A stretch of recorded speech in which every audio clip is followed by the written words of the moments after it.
Hi garden gals and guys, it's Steph with Tiny's Garden, and first I have to apologize for my voice.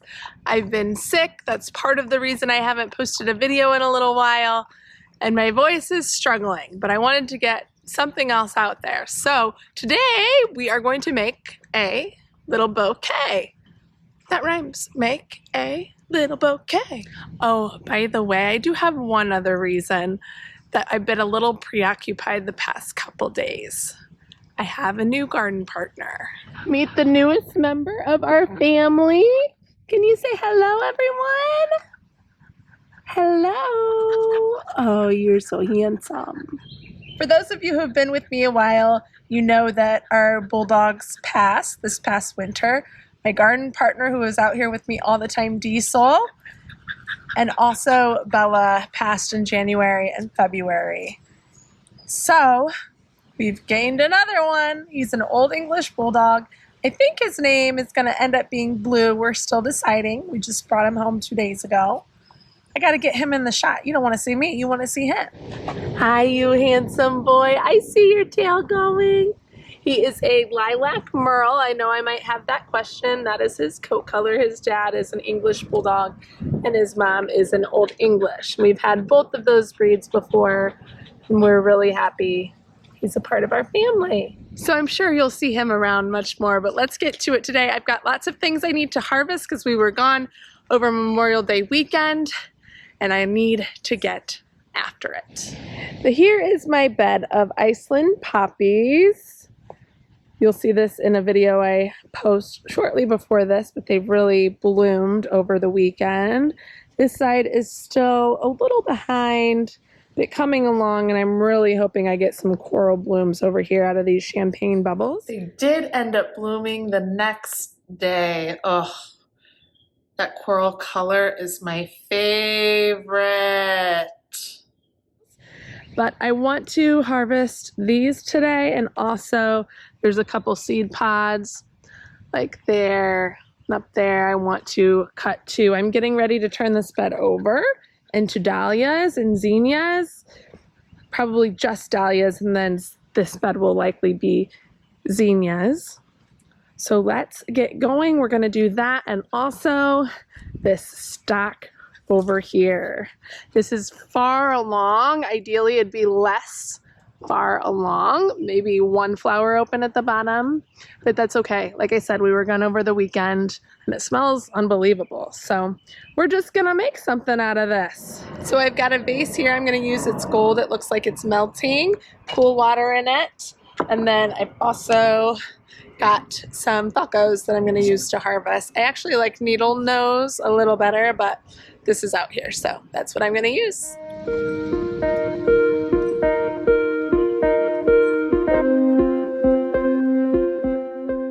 So one like this is on its way out. I can tell that was probably open a few days ago. And with Iceland Poppies, their vase life is short if you don't sear them. So I will be searing the ends of them with a little propane, what are those called? Propane tank?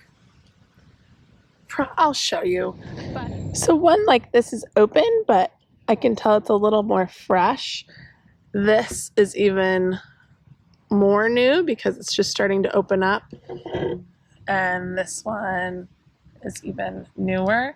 And ideally, if I see this starting to crack, then I could harvest that too right there and have an even longer vase life. But what I'm going to come in and do is use this Bernzomatic propane tank here and sear the end of these poppies to give them a longer vase life. It makes a huge difference. So with these poppies, I'm gonna come in and cut really deeply into the plant to encourage long stem length, which these have. Then I'm gonna turn on this, take the end, and sear it. About 7 seconds, if that. Turn it off. That's the thing I don't like about it. If you know of one that I can get that will allow me to just click on and off instead of having to turn it on, press down, hold it over the flame for 7 seconds or a little less, then set this down and then turn it off, please let me know. I would just rather be able to have one on and off. Is there something like that that exists? Because I need it.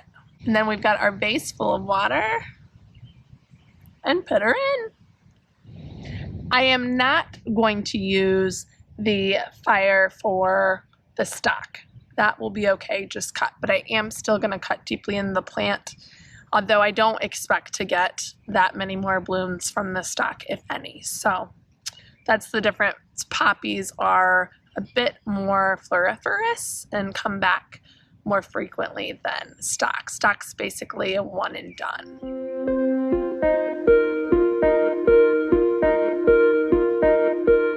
We're taking on a really free bohemian vibe here. I'm digging it. I'm digging it. And with this stalk, I'm going to come in, cut all the way down at the base, start at the top, and pull to get all of the leaves off. Voila, ready for the vase. I want to take the leaves off because it's more likely for disease to grow on the leaves and to get the water muddy and such. So better just to take all of them off. And I'm pretty happy with that stem length. That's not bad at all. Are you eating something you shouldn't be? Blue likes to harvest too. Blue, lesson number 1. We don't eat any of Mommy's plants.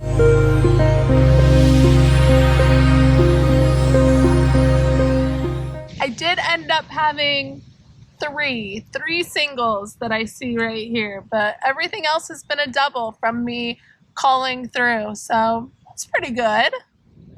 This is where I should also preface that I am not a bouquet expert by any means. This is my first big year growing flowers on not a huge scale, but definitely a larger scale. I'm growing in 14 raised beds, and I grew over 1,000 seedlings from seeds over the winter into spring. And I've still got some that I cannot find a place for or have not yet. We should probably have that attitude. Have not yet. So I'm dabbling to see what works in my climate, in my raised beds, in my woodland setting here. We're in a complete woodland. Also a lot of little creatures everywhere. And I'm noticing as I'm harvesting, there's some, it's not spider mites, but there's some webbing on plants. So that's something I'm going to need to keep in mind in the future as well. But I'm just using the knowledge I have learned. A lot of it has come from Florette's online workshop, which was an investment, but is so helpful. It's kind of a dream of mine to be able to grow flowers and then actually sell them. I don't know that we're going to get to that this year, maybe some charity work, which I would also love, but I've learned a lot from her workshop. Also, other YouTubers have been really helpful. So I'm just passing on my knowledge of what I know from an avid gardener, now getting into big cut flower production, but still on a small scale. We live on an acre. And like I said, we're mostly in a woodland, so it's a lot of shade. I'm using up every ounce of sun that I can muster with these raised beds. So we'll see how these fare and how the rest of the season comes as well. Here's how we're looking right now. I do like the bohemian kind of wild feel of it. I think I've got some irises that look like they could pop in there. Let's go get those. Over here we've got some gorgeous irises that I planted a couple springs ago, I want to say. I'm going to cut some of those off. I love that dark purple. I'm sorry I don't remember the variety name. But these will be fun in there. I'll be very honest. I forget, or if I did know, I don't remember what iris face life is. I am going to take the leaves off of them and cut them down a little bit. But do these smell? No, it's the poppies. The poppies smell and the stalk smells. These do not, but they are pretty. If you know about irises as cut flowers, you know more than me. Comment below. Oh no, don't eat the irises. Don't eat the irises. Oh. If you know more than me about irises as cut flowers as far as vase life and anything else that's pertinent, please comment below and let me know. I would love to learn. That would be interesting to find out and helpful. These Costa apricot snapdragons are coming along, but not quite ready yet. I would like the bottom here to be blooming a little bit. But if you can see up close, I hope you can see this. There's kind of like webbing all around it. See that on my hand? I don't love that. I might want to sprinkle some stuff over here on these to repel that. I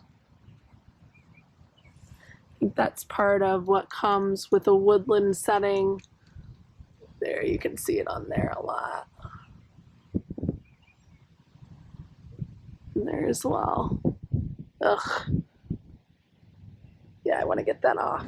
Okay, now we are in the back, and I have a surprise plant that I didn't realize I kept, which is still in its little seedling pod. It is a sweet William black cherry dianthus and really pretty, so I'm going to also cut this deep and then find a place to plant it so I get more of it. And it is right here. I love the color. It's a really pretty dark red / maroon. And I think I've actually got 3 more over here. So glad I kept those. Didn't realize I did, but I want to find a place for them for sure. So I'm going to come in and cut this pretty deep as well here. Get my tweezers coming as deep as I can.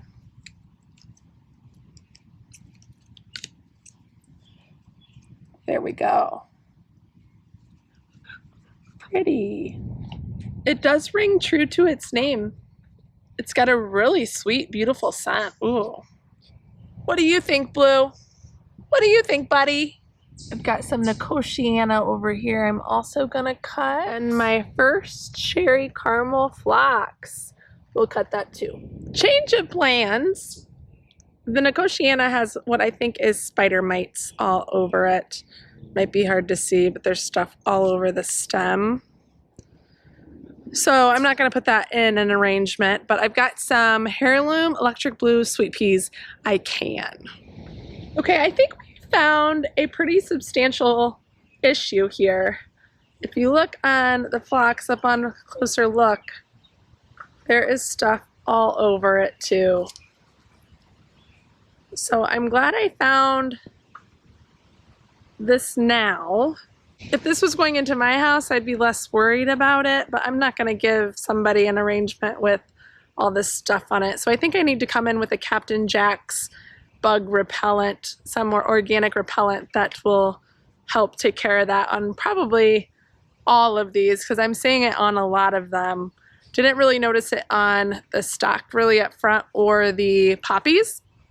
However, back here, if you look behind me, it's like a mini forest, and then my raised beds are right over here. So that's part of living in the woods. Again, experimenting this year, so don't eat that.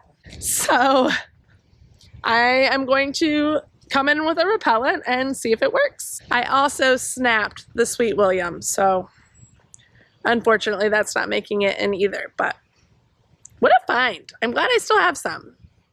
Electric blue. They're very petite blooms, but that'll kind of act like a filler as well, which will be fun. Let's use some of that. Now, sweet peas usually have a heavenly scent. This variety, I'm not really smelling it. Interesting.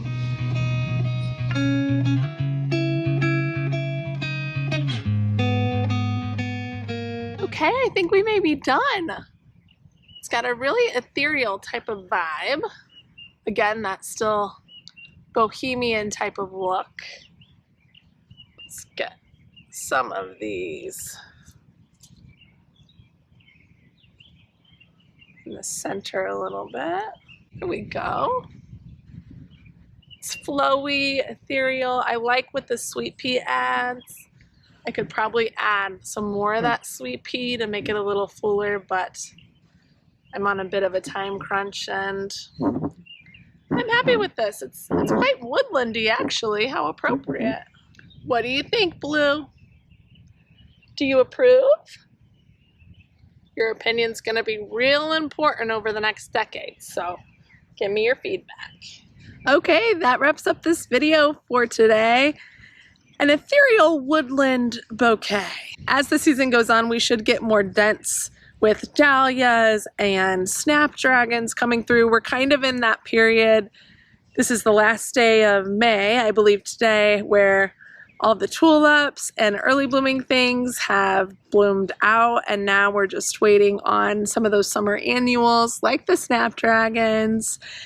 Bachelor's buttons that are right behind us here are gonna bloom. Bells of Ireland, larkspur. I started my larkspur late, so I don't have any of that yet.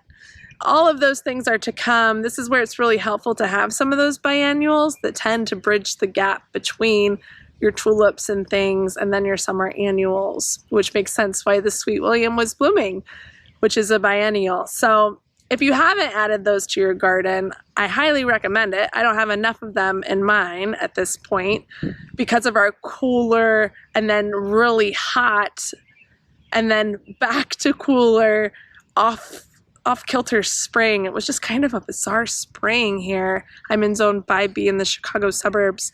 You know, the stock even bloomed late. Iceland Poppies bloomed late. So it's just been kind of crazy. So I'm happy to get something out of what I have here. I'm going to run these to my mother-in-law's because she's not feeling well. Hopefully it'll lift her spirits. And that's it for us. Please comment below and let me know what you're harvesting. If you're harvesting anything, especially in the South, I'm sure you've got tons of things coming on. And we will see you in the next one. Be sure to subscribe if you haven't to follow along here with all things garden. We'll see you in the next one. Happy planting. Bye.